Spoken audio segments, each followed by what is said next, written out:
And welcome back to The Factor Uncensored. You know how we are here in Houston. Every year we forget just how hot it can get here after a few cool days. Well, you probably need to think twice before cranking up that thermostat this year. It could cost you way more.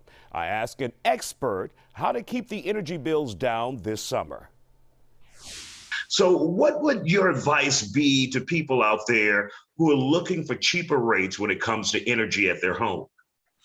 Well, your overall bill is what folks are mostly concerned about, and it's a function of not just the rate that you're paying, but it's also how much you're consuming. So it's probably the best case is to try to attack this on both sides of the equation to reduce your consumption so you can get your bill down a little bit lower, and really being proactive in terms of finding good overall renewal plan rates if you can find them. So there are a number of people that unfortunately are in for a bigger surprise because they may have been on a variable rate or a holdover rate. So some of those folks may be paying close to 20 cents a kilowatt hour by the time it's all said and done. So there's going to be pretty significant increases, I think, that everyone's seeing. And, we're seeing that in the entire energy complex. We're seeing it across fuels, and natural gas is one of the big drivers of how we produce our electricity here in Texas. And those prices have gone up, quite dramatically over the course of the last 6 months. So it's been difficult for people to digest that. But first things first, getting out and informing yourself and trying to get a lay of, who's out there, what plans are available. Some of what we've seen recently is some providers are really interested in keeping their customers. So they may be providing some plans that are, pretty cost effective relative to, what you might see in the open market to try to retain some of their people.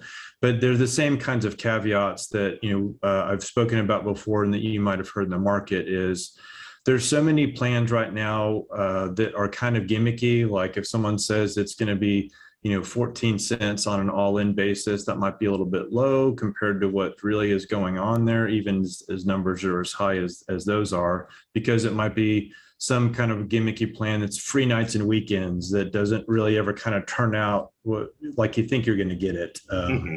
So folks really need to pay attention. Generally speaking, look for fixed price plans. Try not to, one of the things that we're seeing right now is a lot of providers are trying to put these plans out there that are lower cost, that are like 3 and 5 year plans. And I don't think that that's really a good idea from what we're seeing. The indication is that electricity prices and these fuel costs and these other inputs should be lower in the future. And so getting yourself into a long-term transaction right now may not be in your best interest over the course of the next 3 to 5 years. Now, Justin, what I've done over the last 2 to 3 years is try to turn my home into a smart home. And I noticed a significant decrease in the amount I'm paying for electric every month. Obviously, everyone can't go out there and do that at the same time, but I see a significant difference. When I leave, my Google turns off the air conditioner, and when I approach the house through GPS and all of that, it starts coming on again. So I see the potential for people to save money if they look at trying to turn their home into a smart home without the old greedy light bulbs, that we used to have. There are a lot of options out there. That's 100% right. And that's a great place to start.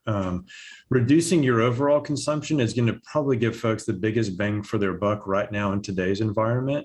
And there's all those solutions that run from really high-end smart home types of technologies. And even some of that's much more accessible and much less expensive than it used to be, all the way through to really simple things like you suggested. We don't really pay attention. If we haven't changed out your light bulbs to LED light bulbs, that's something you probably need to do sooner rather than later. The reduction in your consumption is unbelievably large. That's a simple thing to do. Another thing that people tend to not pay attention to is, when you're in this, we have our summer times here in Houston and in Texas where, it gets so unbelievably warm. We had this earlier in the year. A lot of people don't do the checkups on their HVAC system. And so having a system that's not working properly can consume way more electricity than it should be. So not only does it have to be tuned up and making sure that you have the appropriate amount of Freon and refrigerant in the system, but even much simpler things like changing out the air filters. They'll make those systems run so much more efficiently, and it'll reduce your overall costs. Simple things like, hey, if you're not going to be in a room for a period of time, close the shades, close the drapes, try to prevent too much heat getting into your house. It's going to make a big difference. And so all these things will add up to reducing what you would otherwise spend, because you're really going to make a big impact on your consumption. Do it, guys. You will save a lot of money.